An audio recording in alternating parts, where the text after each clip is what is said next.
Ja tere õhtust, head vaatajad. EKRE soovib sügisel presidendivalimistel üles seada Mart Helme kandidatuuri.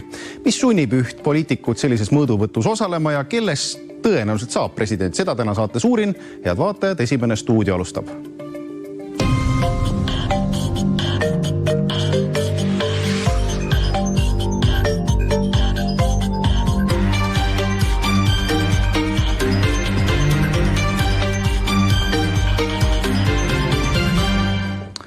Ja Mart Helme, tere tulemast esimesse stuudiosse. Aitäh kutsumast. No eesriia hakkab avanema. Te olete esimene, kes eesriide tagant välja tuleb, ütleb, et jah, mina tahan saada presidendiks. Miks? No siin on mitu põhjust. Üks on muidugi see, et me puht protseduuriliselt, kuna meil kongress peab presidendikandidaadi kinnitama, aga kongressile eelnevad teatud protseduurid. Ringkonnad peavad valima oma delegaadid ja tegema oma ettepanekut esimehe kandidatuuri osas ja nii edasi. Siis see kõik toimub maikuu jooksul. Meil on põhikirjaliselt ette nähtud teatud ajaaknad. No see on kõik parteipoliitika, aga kui te teate... See tähendab seda, et me pidime eelnevalt volikogus presidendikandidaadi kinnitama, et volikogu esitab selle kongressile. Ja see tähendab seda, et me pidime seda tegema ümmarguselt kuu aega enne seda, kui toimub kongress. Aga rahvas teab ju ühte asja Eesti rahvapärimusest, et esimesed tapetakse, tagumised heidetakse, keskmised koju tulevad. Ega te ei karda, et teiega võib minna nagu Tarmo Soomerega 5 aastat tagasi, kes tuli esimesena välja ja kellest ei saanud presidenti? Ei, ma ei karda seda ja kellest president saab, seda me ei oska keegi praegu ikkagi ennustada. Aga siin on mitu põhjust jällegi, nagu ma ütlesin algul. Ja üks põhjus on see, et me oleme ju algusest peale, EKRE on öelnud, et presidendi peab valima rahvas. Ja me tahame lüüa nagu mõra sellesse niisugusse presidendi määramise mängu. Et kartell koguneb, kartellierakonnad kogunevad, sokutavad seal üksteisele kandidaate, kas see sulle sobib, ei see mulle ei sobi, kas me võtame akadeemiku, kas me võtame mõne riigiametniku, kas me võtame mõne, ma ei tea, juba pensionile läinud poliitiku, et vaatame, kes meile kõige rohkem sobib ja selle osas lepime siis lõpuks kokku ja siis viime nad oma kohalikesse omavalitsustesse veel, et valijamehed taha saada. Et me ei taha seda mängu mängida. Kas teid hirmutab see, kuidas praegu käitutakse Alar Karisega? Ei, mind ei hirmuta absoluutselt see. Karis on tegelikult olnud 4 aastat ja natuke peale üsna mugav president. Ta ei ole ju tegelikult midagi olulist tagasi lükanud. Ja koalitsioon käib vingusnägudega ikka ringi. Koalitsioon käib vingusnägudega ringi ainult ühel põhjusel.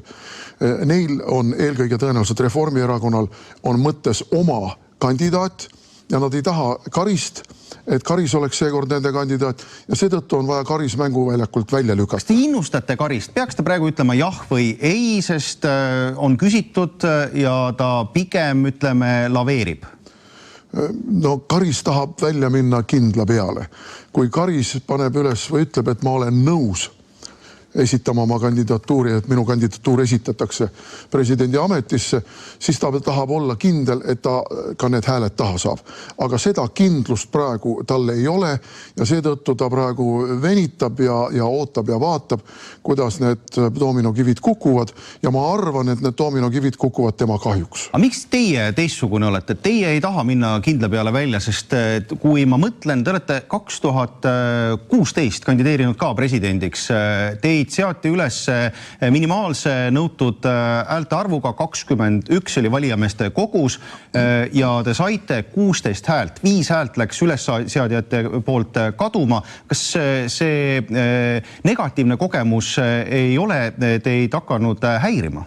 Ei, absoluutselt mitte. Tookord me tegelesime hoopiski teistsuguse filosoofiaga kogu selle asja juures ja meie filosoofia oli täpselt see, ära rikkuda presidendi määramise mäng sellisel kujul. See, et see lõppkokkuvõttes kukkus välja nii, et tuli must hobune Kersti Kaljulaid.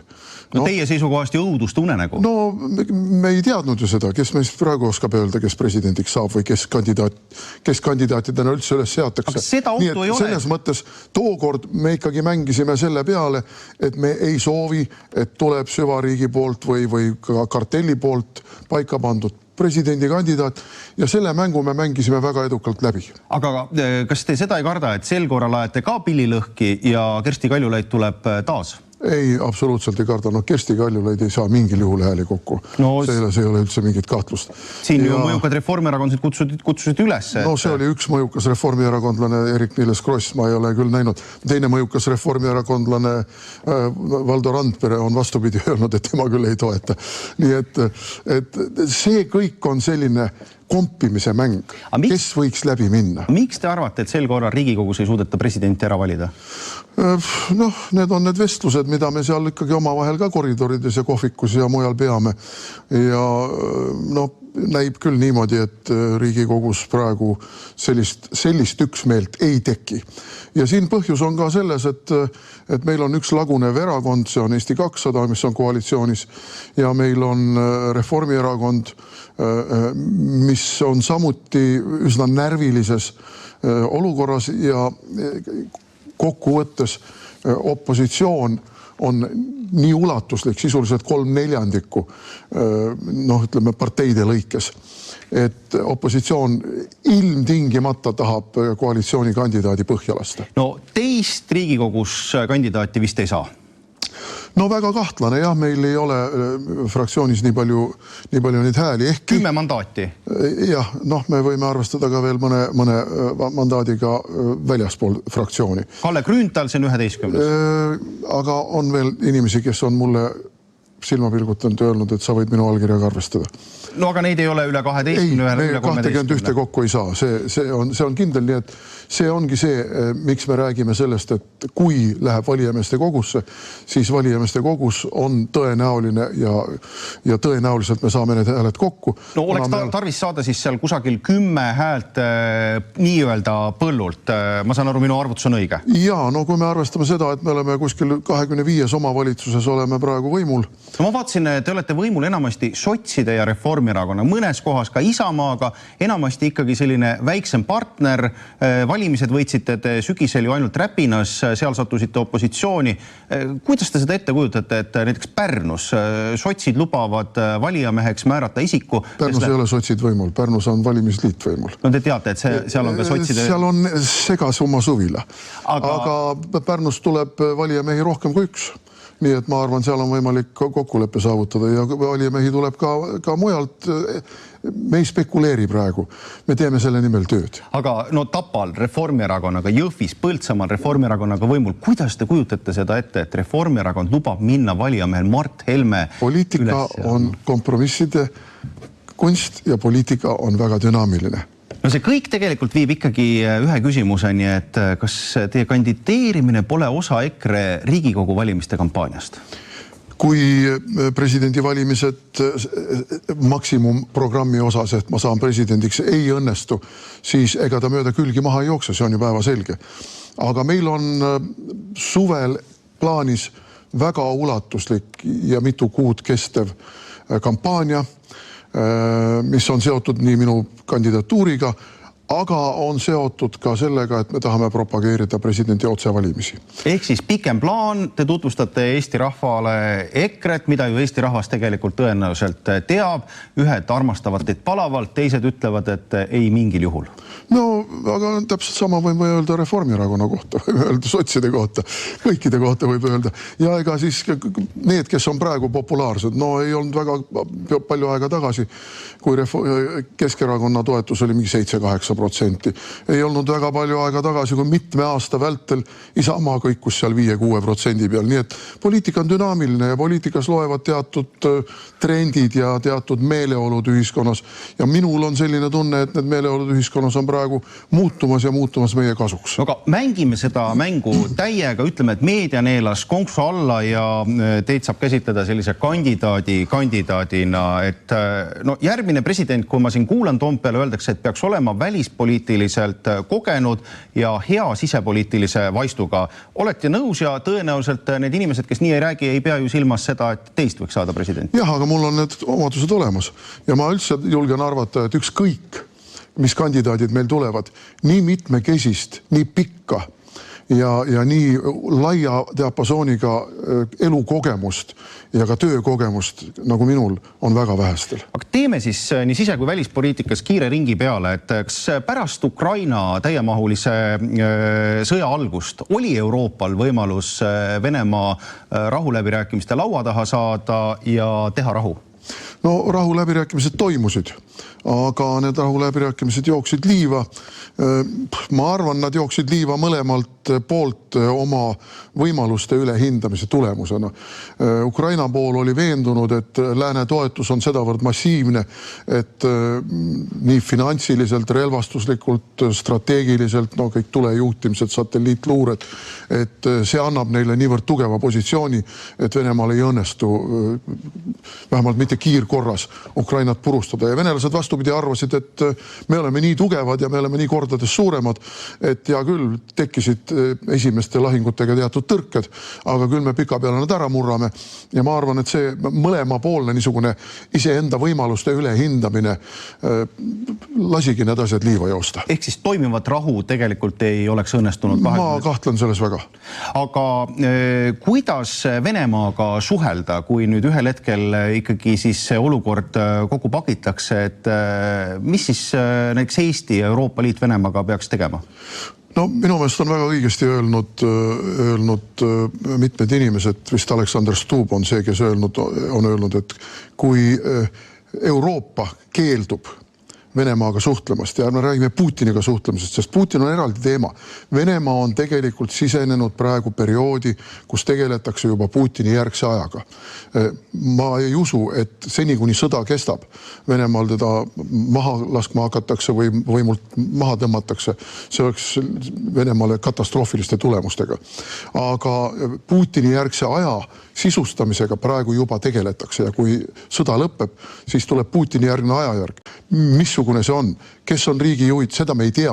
Aga selge on see, et Euroopa peab mitte andma võimalust ameeriklastele, mitte andma võimalust hiinlastele või kelledele kolmandatele, vaid Euroopa peab siis võtma initsiatiivi ja Venemaaga suhtlema pärast sõda, uute võimudega, uutes oludes. Lihtsalt passida näpp suus, siis meid pannakse fakti ette, võtke heaks või pange pahaks. Nii et selles mõttes ma arvan, et Stubb on väga õigel positsioonil. Aga mis siis Putinist saab? Ma arvan, et Putin tõmbub tagasi kusagile oma arvukatesse residentsidesse.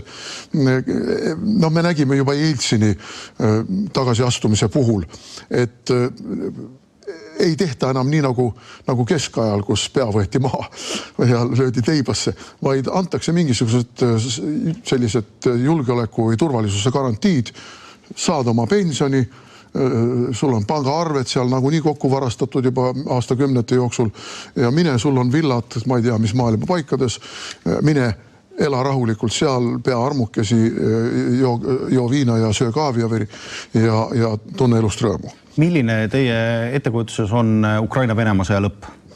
Mu ettekujutus on poliitiliselt ebakorrektne. Meil on ikkagi nii mustvalget sellist propagandapilti kogu aeg pähe taotud, et Ukraina ei saa loobuda millestki. Ma arvan, et Ukraina sisuliselt on juba jagatud ja see sõda lõpeb sellega, et Ukraina on paratamatult sunnitud rahvusvahelise surve tulemusena, Ameerika surve tulemusena, lahinguvälja reaalsuse... Venemaale, Donetsk jääb Venemaale, Luhansk jääb Venemaale. Ma arvan küll. Ja midagi veel? No kui sõda pikalt kestab, siis võib Ukraina kaotada veel rohkem. Ma ei hakka ennustama missugusi piirkondi, kas Harkov, Odessa, mis iganes. Purustused kahtlemata saavad olema veel kolossaalsemad. Demograafiline olukord halveneb veelgi. Nii et mida kauem see sõda kestab, ega ka venelastele see sõda rõõmu ei tee.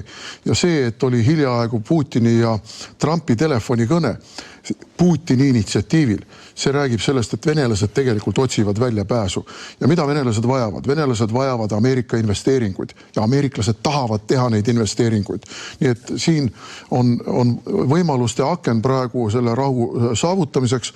See rahu ei rahulda tegelikult mitte kedagi. Ei Ukrainat, ei Venemaad, aga ka Euroopat mitte. Sõda ei rahulda ka kedagi. Aga mis Euroopas saab? No, see on nüüd väga selline komplitseeritud küsimus. Ma arvan, et Euroopa probleem on ebakompetentne ja ideoloogiliselt aktivistlik Euroopa Komisjon ja ka väga paljude riikide valitsused. Ja selles osas peab tulema muutus. Euroopasse peavad tulema uued juhid, pragmaatilised juhid. Ma toon ühe näite. Ameerika ja Briti suhted halvenesid Suessi kriisi tulemusena 1956, nii et peaaegu katkesid. Toimus Suurbritannias valitsuse vahetus ja see andis võimaluse nii-öelda suhted taaskäivitada. Ma arvan, et Euroopa ja Ameerika suhete taaskäivitumine on Euroopa seisukohast elementaarne ja kriitilise tähtsusega asi.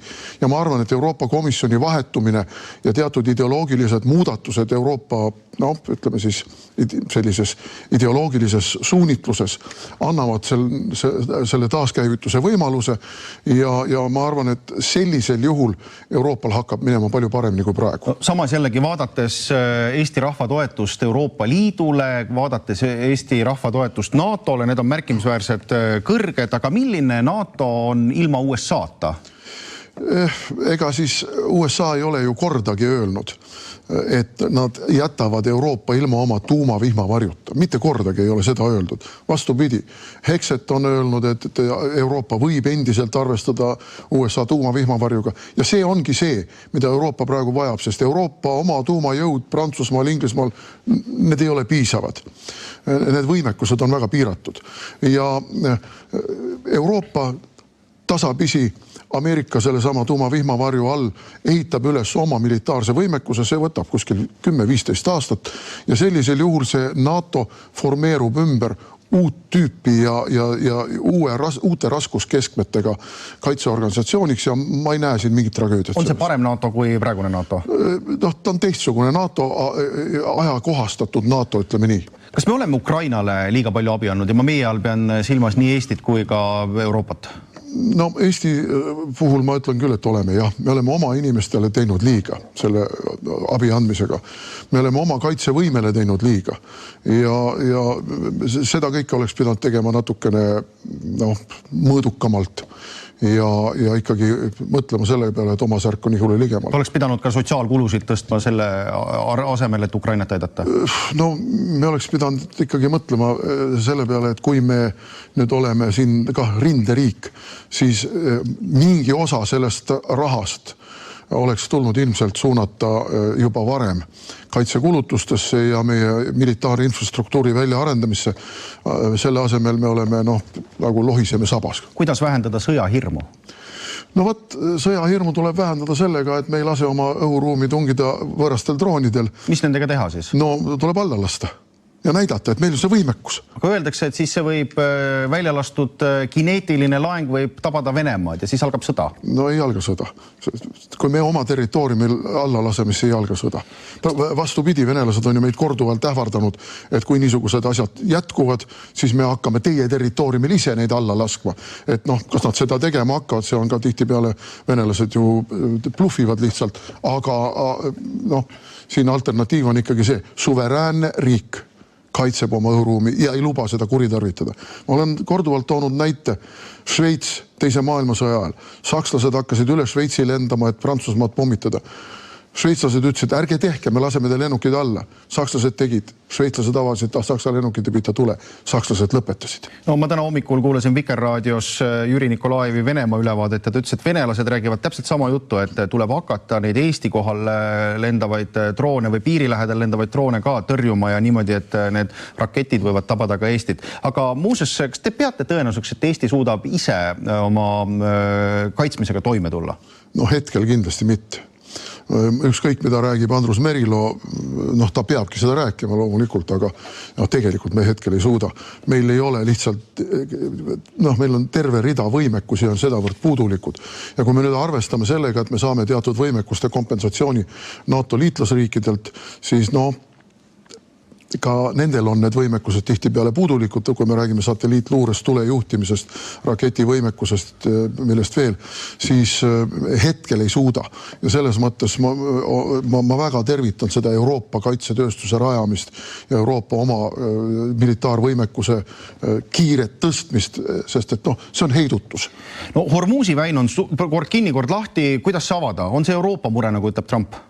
No ta on rahvusvaheline mure, ta ei ole ainult Euroopa mure, ta on täpselt samamoodi India mure, ta on täpselt samamoodi Hiina mure, ta on teatud Ladina-Ameerika riikide mure, ta on ka nende samaste naftarikaste riikide mure, et ta on rahvusvaheline mure. Aga ka Eesti inimeste mure, sest kui vaadata tanklasse, siis diiselkütuse hind on seal üle 2 euro, et kas Eesti rahvas peab siis Trumpile tänulik olema jutumärkides?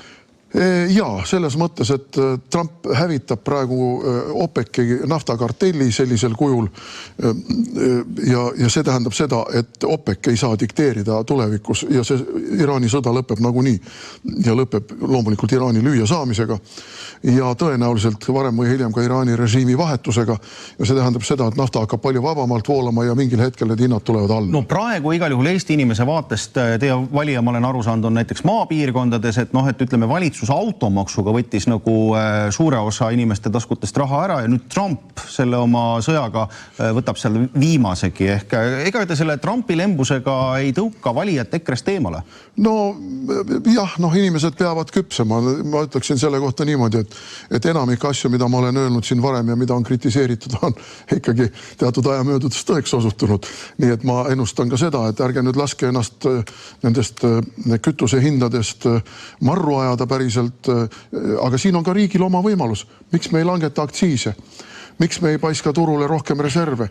Miks meil valitsus ei astu omapoolseid samme? Meie naaberriik Läti on näiteks seda teinud. Ja süüdistada nüüd Trumpi selles, et meie valitsus jätab teatud puhverdamised tegemata, see ei ole ka päris korrektne. Veel mõned kiired küsimused. Mis Moskva kirikuga teha? Keelustada, nagu soovib Läänemets? Ei, keelustada ei ole võimalik. Usk on niivõrd individuaalne asi, et ma arvan, et ja kuna Eestis õigeusu kiriku liikmete arv on palju suurem kui Luteri kiriku liikmete arv, siis me tegelikult viskame viitsütikuga pommi sellesse samasse seltskonda, kelle puhul ju on alati teatud kahtlused nende lojaalsuses Eesti Vabariigile. Ma arvan, et siin väga provokatiivset käitumist ei ole vaja. Madis Hindre eelmisel nädalal kirjutas, et Toompeal on kasvanud nende saadikute hulk, kes usuvad süvariiki. On see hea või halb? Ma arvan, et see on hea selles mõttes, et kui me vaatame näiteks seda sama Kersti Krachti protsessi ja õigeks mõistmist ja see, mismoodi seal tuli välja, kui massiivselt on praktiliselt igapäevaselt aastate vältel inimesi ja mitte ainult Kersti Krachti, vaid kõiki temaga seotud inimesi jälitatud, pealt kuulatud, see on ikkagi see on põhiseaduse jalge alla tallamine. Toompeal liiguvad ka jutud, et eriteenistustel pidi iga saadiku kohta, Indre nii kirjutas, olema ka toimik. Et mina ei tea, teie olite siseminister, kas te küsisite kaitsepolitseis oma toimikut näha? Ma käisin kaitsepolitseis korduvalt ja kaitsepolitsei oskas mulle alati näidata väga ilusti teatud asju ja ma olin alati veendunud, et teatud asjad jäetakse mulle lihtsalt näitamata. Loolitasid teid ära? Aga mida ma teha saan? Kuulutada nad kuidagi sanktsioonide all olevaks ja saata mingi tiim sisse, kes konfiskeerib ja kõik asjad ja pitseerib kõik asjad. See ei ole mõeldav. Selleks oleks olnud vaja valitsuse üksmeelset otsust ja seda sellest valitsusest mingil juhul ei oleks tulnud. Kuulge lõpetuseks, kas EKRE-l on koht järgmises valitsuses? Ma arvan küll, et on. Ja kes selle valitsuse moodustavad? Ma usun, et tuleb EKRE volum 2. Ja nii arvavad Reinsalu ja Kõlvart ka? Eks enne valimisi ajavad ju kõik ikka oma rida. No vot, nüüd te võtsite mõnel inimesel öörahu ära, aga Mart Helme, suur tänu. Selline oli tänane esimene stuudio. Homme on juba suur debatt Brüsselist, nii et nägemiseni.